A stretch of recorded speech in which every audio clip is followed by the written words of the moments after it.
Hi, I'm Scott Jones, and this is the Attuned Parent Podcast. If parenting your teen feels heavier than you expected, you're not alone.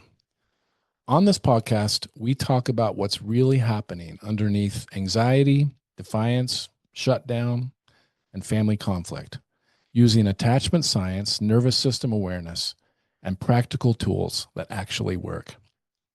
Because behavior is protective before it's problematic, and regulated parents increase influence.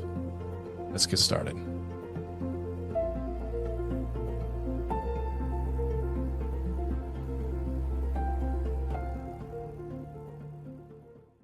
Today, I want to tell you about a kid I worked with. He was 14 years old.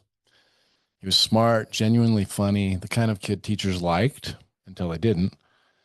But by the time he came to me, he'd been suspended twice. He had been labeled as oppositional. His parents were exhausted. His teachers were out of options. And his file was full of consequences that hadn't worked. And I remember sitting with him in one of our first sessions, and he said something to me along the lines of, "I'm not trying to be a problem. I just can't stop it." Can't stop it. Not won't. Can't. And when I dug into his history and we really dug in, what I found is that this wasn't just a defiant kid. What I found was a nervous system that had been in survival mode for a long time. What his teachers saw was attitude. What his parents saw was disrespect. And what I came to see was a trauma response that everyone around him had missed and tried to discipline away. And you can't discipline a trauma response. You can only make it worse. And that's what we're talking about today. Trauma in adolescence, what it actually is, what it looks like, and how easy it is to misread. And what the ATTUNE framework looks like when you know trauma might be in the room. Because here's what I need you to hear before we go any further. Trauma doesn't look like trauma. It just looks like your teenager. So let's start by clearing some things up. When most parents hear the word trauma, they think of something obvious, like a car accident, abuse, a death, a disaster. And yes, those things are all trauma. But trauma is not defined by the event. Trauma is defined by the impact it has on the nervous system. Dr. Gabor Mate puts it this way: trauma is not what happens to you, it's what happens inside of you as a result of what happened to you. And that distinction is everything, because it means two teenagers can go through the exact same experience, and one walks away relatively intact, and one carries it in their body for years. So what creates a trauma response? The framework that I return to constantly identifies two primary drivers of traumatic impact: the intensity of the experience and the relational support available during and after it. What that means is this: a significant event with strong relational support can be processed and integrated. A less obvious event, like chronic stress, emotional neglect, unpredictable caregiving, social rejection, academic shame, those things experienced with insignificant relational support can become deeply traumatic. This is what clinicians call little t trauma. It doesn't make the news. It doesn't land anyone in the ER, but it rewires the developing nervous system in a way that shows up years later, in the classroom, at the dinner table, in your living room. And you can't explain why they just lost it. The most common sources of adolescent trauma I see in my clinical practice are chronic family conflict or instability, emotional neglect, not just abuse. It could be absence or unavailability. Social trauma, including chronic exclusion or humiliation, bullying, academic shame accumulated over years, parental mental illness or addiction or inconsistency, loss of a relationship, a home, a sense of safety, and medical trauma, including chronic illness or painful procedures. Now, none of these require a single catastrophic event. All of them reshape a nervous system. Trauma is not the story your teen can tell you, it's the story their nervous system is still living in. So if we get into the neuroscience, I just want you to understand what's actually happening in your teen's brain when a trauma response is activated and why discipline alone is never going to touch it. I want to introduce you to two concepts I think every parent of a struggling teenager needs to understand. The first is polyvagal theory. Polyvagal theory describes three states that the nervous system can be in. The social engagement state is the first one. This is a calm, connected, regulated state. When your teen is here, they can hear you, they can reason, they can engage. Their face is open, their voice is modulated, and they can hold on to a conversation. This is the state where learning and connection happen. The second one is the fight or flight state. When the nervous system detects a threat, it mobilizes. Adrenaline spikes, heart rate increases, the body prepares to fight or to run. And in teenagers, this state looks like explosive anger, arguing, aggression, slamming doors, storming out. And this isn't always just a choice. This could be a survival mechanism for someone who's experienced trauma. The third is the shutdown or freeze state. When fight or flight is not available, or when the threat feels too large, the nervous system collapses. The teen goes flat, silent, disconnected. I don't care, whatever. Eyes glazed, emotionally unreachable. This is the state that most often gets misread as depression, laziness, or just disrespect. And here's the critical piece. Teens with trauma histories have nervous systems that are chronically tuned to threat. Their window of tolerance, the range in which they can be regulated and responsive, is significantly narrower than their peers. Inside that window of tolerance, a person can engage, process, and connect. But outside of it, either when they're too activated or too shut down, they simply can't. So when your teen explodes over what seems to be nothing, the real question isn't, why are they making such a big deal out of this? The real question could be, what is already in that window before this moment? For a trauma-adapted teen, the window is already nearly full when they wake up. School is a threat environment. Social dynamics are threat-laden. The expectation to perform is a threat. By the time they walk through your door at 4 o'clock in the afternoon, they may have already be at their capacity. And then you ask them about their homework, and they explode. A narrow window of tolerance is not a character flaw. It's just a nervous system shaped by experience. So this is the most important thing that I want you to internalize. Because once you can see these signatures, you will never again be able to look at a struggling teen the same way. Here are some of the most common signatures that I see in adolescents, things that routinely get labeled as behavior problems, but are almost always survival adaptations. So number one, explosive reactivity to small triggers. You ask a simple question and they detonate. The reaction seems wildly disproportionate, but the trigger wasn't the cause, it was the match. The fuel was already there. There's a nervous system that has been running hot, and one small additional match tipped it over that window of tolerance. Number two, chronic avoidance. They won't go to school. They won't get out of their room. They won't do the assignment. They won't help with the chores. They don't engage with the family. This often looks like laziness or apathy, and in trauma-adapted teens, avoidance is almost always about threat reduction. The thing they're avoiding has become associated, consciously or not, with the threat. Next, we have hypervigilance to your tone and mood. You come home in a bad mood and say nothing, and your teen's behavior shifts. They become either clingy or withdrawn. You wonder how they even noticed. But a teen who grew up in an unpredictable environment becomes an expert at reading the environment because their safety depends on it. So this hypervigilance is a trauma response.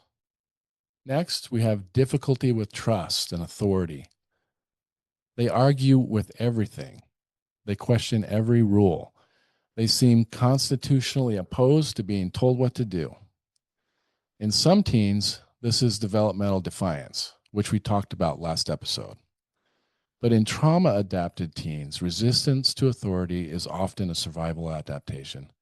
Adults with power were not always safe. Compliance was not always rewarded. And so their nervous system learned to trust carefully, if at all. Next, we have emotional numbing or disconnection. That I don't care or whatever or I'm fine, said with flatness that feels like a door shutting in your face. This is a freeze response. This is a nervous system that has learned that feeling is dangerous because feelings led to consequences, or feelings went unmet, or overwhelmed them without anyone to help them process. So they learned just to turn it off all the way. The last one is shame-based reactions to correction. So you offer a small redirect, something totally reasonable, and they fall apart, or they erupt, or they disappear into their room for 3 hours. The reaction to the correction is larger than the correction itself, and this is almost always shame at the root of it. For trauma-adapted teens, shame isn't just uncomfortable, it's destabilizing because somewhere along the way they learned that making mistakes meant something devastating was about to happen. So when you see these signatures and you come to know them and understand them, the response is not more pressure. It's not a tighter consequence or more structure. Our response has to be more about connection. Bessel der Van de Kolk wrote a great book called The Body Keeps the Score. And in that book, he teaches us that the body can only be reached through safety, regulation, and relationship, not through logic, not through consequence, and not through correction. So you're not managing a behavior problem, you're responding to a survival strategy. So what does the ATTUNE framework look like when you're dealing with a trauma-adapted teen? Or when you expect maybe trauma is in the room? The framework doesn't change, but the lens changes everything for you. Each step becomes more intentional, more careful, more attuned into the truest sense of that word. So if you've been listening to the podcast, you're familiar with the framework, but we're going to go through it again from a trauma perspective. So we start with A, attentive presence. With a trauma-adapted teen, your nervous system state is not background noise. It is the primary intervention. We call this co-regulation, the process by which one nervous system helps regulate another nervous system. When you are calm, predictable, and non-threatening in your body and in your voice and in your face, you are sending a signal to your teen's nervous system that says the threat level is low. You can begin to come down. This is not passive. This is the hardest, most skilled thing a parent can do in a high-tension moment, because your teen's dysregulation will pull at your nervous system. It will activate your own threat response. So staying regulated in the face of that is hard work.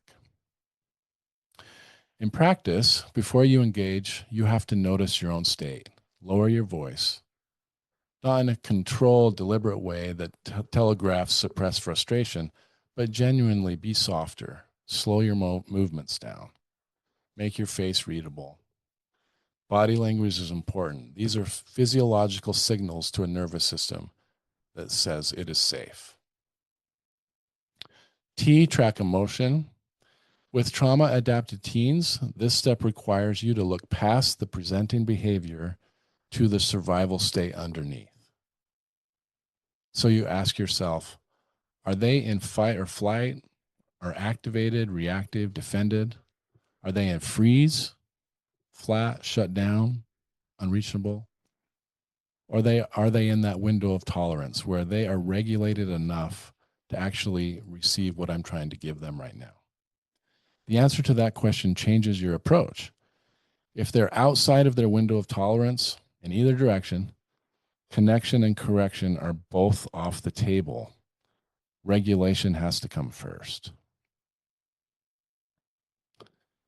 When we get to take responsibility, this step, it carries extra weight in trauma-informed work. Because for many trauma-adapted teens, one of the most destabilizing experiences was adults who never acknowledged their role in things. Parents who escalated and called it discipline, teachers who shamed and called it accountability, a world in which adults just never get it wrong and kids always are to blame. When you own your part, genuinely and without defensiveness, you do something those teens rarely experienced. You model that adults can be wrong and repair it. And that models something that they desperately need to learn, that rupture doesn't have to mean abandonment or trauma, that relationships can survive honesty. This brings us to understanding the need. The question is not just, what need is this behavior meeting? It's, what did this adaptation once protect? Remember, behavior is protective before it's problematic. So what is it still trying to protect right now? The explosive reactivity, it protects them from being dismissed. Avoidance, it protects them from shame. Emotional numbing protects them from overwhelm when there was just no one to help them in the past. Resistance to authority, it protected them from the adults who weren't safe. When you see the protection underneath the behavior, even when the behavior is aimed at you, something shifts. You stop taking it personally. And when you stop taking it personally, you can stay regulated yourself. And when you stay regulated, you have influence. Next, name the emotion. With trauma-adapted teens, this step requires 2 layers. The first is naming the surface state, what you observe in their face, their body, their tone. The second, and this is advanced, but it's important, the second is naming the survival state without judgment. So it's not, you're being reactive right now. It's more like something in this moment felt like a threat. And that makes sense given what you've been through. I just want to remind you, I'm not a threat. I want to help.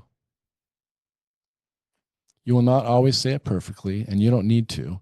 What matters is the signal. What matters is that you try to see what's happening inside of them.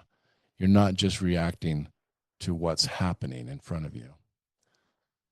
For many trauma-adapted teens, being genuinely seen without judgment and without agenda, that in itself is reparative. It's not a cure, but it's a piece of what healing actually looks like. So finally, we get to E, encourage connection, then guide. And here's where I want to be very direct with parents. Connection in the context of trauma is not the absence of limits. Trauma-adapted teens need structure, often more than their peers. They need predictability, clear expectations, and consistent follow-through. This is all part of a trauma-informed approach, because a nervous system that doesn't trust the world needs to know that the people in it are reliable. But the sequence matters. You have to build the connection first. Connection has to come before direction. Regulation has to come before teaching, and safety has to come before accountability. So it's not instead of those things. We don't have accountability instead of those things, but we have to have those things before accountability. Shame is not a treatment for trauma. Connection is the treatment. So once again, I like to walk you through a real, kind of a real scenario. So just to see what it might look like. So let's imagine it's after dinner. You ask your 15-year-old to come talk to you about some missing assignments you've noticed. You've kept your voice calm. You're not angry. You're actually just concerned. And before you finish the sentence, they stand up and say, "You always do this." They slam their books down and walk out of the room. So the old pattern is you would follow them. You would explain that you're just trying to help. They shut you down. You get louder. They escalate. It ends with that door slam.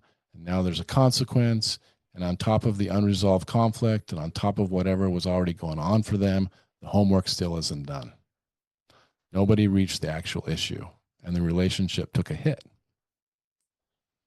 So what might an attuned response look like?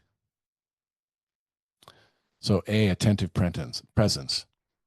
You let them leave the room. You don't follow, not yet. You recognize that they are outside their window of tolerance, and so following right now might escalate things. You regulate yourself first, you breathe, you remind yourself their reaction is not about you. It's just communication. It's not defiance. Something about this moment felt threatening to them. T, track emotions. You think about what you know. This teen has a history with shame around school. Missing assignments aren't just logistical things, they are loaded with emotion. So the moment you named it, you activated something. That's not necessarily attitude, that's a threat response. T, you take responsibility. 20 minutes later, you knock on the door. You say something like, hey, I think the way I brought that up might have felt like I was coming at you. That wasn't my intention. Can I try again? It takes you to you understanding the need. You just let that land. Then you might say something like, I'm not here to pile on. I'm here because I want to understand what's making school hard, just to see if I can help. You name the emotion by saying something like, I can see this stuff really is stressful for you. I think there's something underneath it that we haven't really talked about. And I'm not really sure. I just want to help you understand it. And so I can understand it. I just want you to know that I see how hard it is. And then you encourage connection. I love you. The assignments are not as important as our relationship. They need to be addressed, but we'll figure that out later. Tonight, I just wanted you to know I'm sorry that it went the way it went and that I'm on your side. And that's it. You might not have solved the missing assignment problem that night, but you preserved the relationship, you stayed regulated, and you sent a signal that your teen's nervous system rarely receives from authority figures. I am safe, I am consistent, and I'm not going anywhere.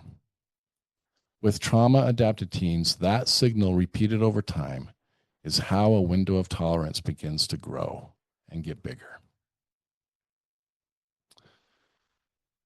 So we've talked about a lot of things.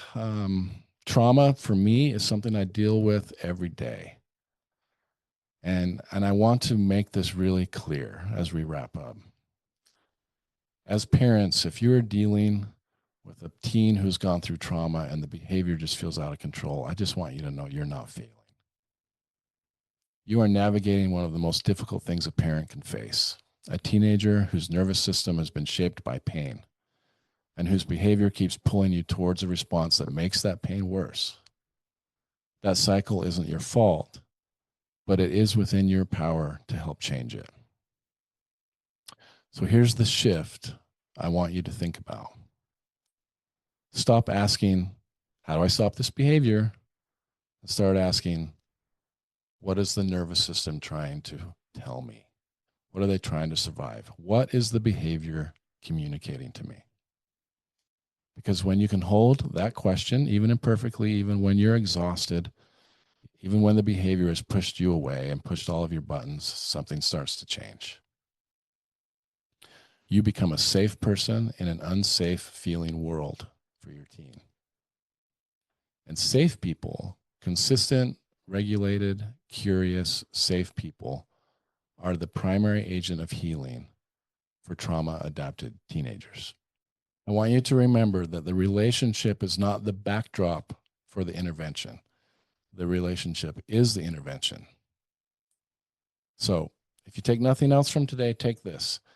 The next time your teen does something that seems really inexplicable, that explosion out of nowhere or the shutdown that just doesn't fit, the resistance that feels personal. Before you react, before you correct, before you reach for the consequence, just ask yourself, what is their nervous system trying to protect right now? Because the answer to that question is the beginning to a healthy relationship and to healing. It's the beginning of them feeling seen, of feeling safe. In the next few episodes, we're going to build on this. We're going to look at how you rebuild the relationship after rupture, what repair actually looks like, and how to create the conditions in which your home, where a trauma-adapted teen can begin to open up. Because they want to. Most of them desperately want to. They just need to know it's safe. And that's the work, and you're doing it.